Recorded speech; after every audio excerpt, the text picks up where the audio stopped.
sono ancora qui ad ammirare questo grande capolavoro che grazie a Hot Corn riusciamo a rivedere su grande schermo. L'ho visto al cinema quando ero molto piccolo, ero bambino, l'ho visto per caso e mi sono appassionato alla storia e ha un po' guidato la mia vita. L'ho visto per la prima volta nel 1989 a casa della mia migliore amica e da lì mi sono innamorata di questo film. Nel settembre dell'86 il Cinema Odeon, questo cinema, inaugurò la multisala. E l'ho visto proprio qua. Uno degli 8 film proposti era Top Gun e io ero lì a vederlo. Siamo compagni di scuola.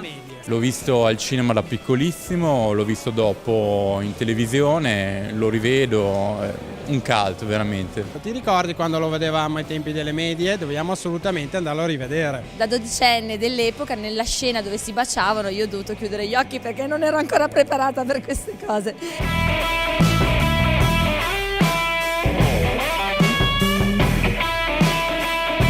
Sono diventato progettista di aeroplani, ho imparato a volare con gli aeroplani civili piccolini. Ha un po' incamminato la mia carriera nel mondo dell'aviazione. Mio marito che è legato un po' a questo lavoro di Top Gun e tutte le domeniche ci tocca con piacere vedere Top Gun perché lui è un fan accadito. Una soundtrack da favola, spaccava allora ma spacca ancora adesso. No, gli aerei.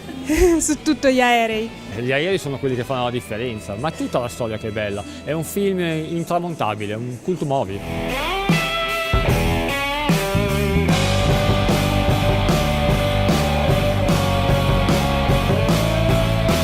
Poi Tom Cruise era agli esordi, ha fatto un film splendido. Quel Tom Cruise là aveva quei codici che io chiamo codici colore, che comunque mio marito ha e mi sono rimasti nel cuore. Poi vabbè, era comunque un bellissimo ragazzo.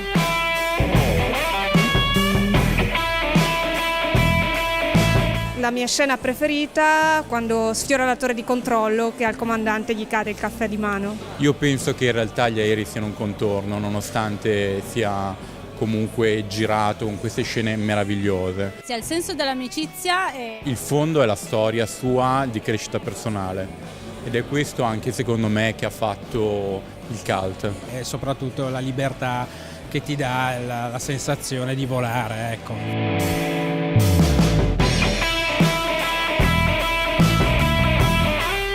Perché siamo nostalgici degli anni '80? Perché sono stati gli anni migliori, Più profondità forse. nello sport, nel cinema, nella musica. E quello che è legato secondo me all'infanzia e tutto è quello che ci portiamo nel cuore. Si viveva veramente. Spensieratezza, libertà. però i rapporti erano un po' più semplici.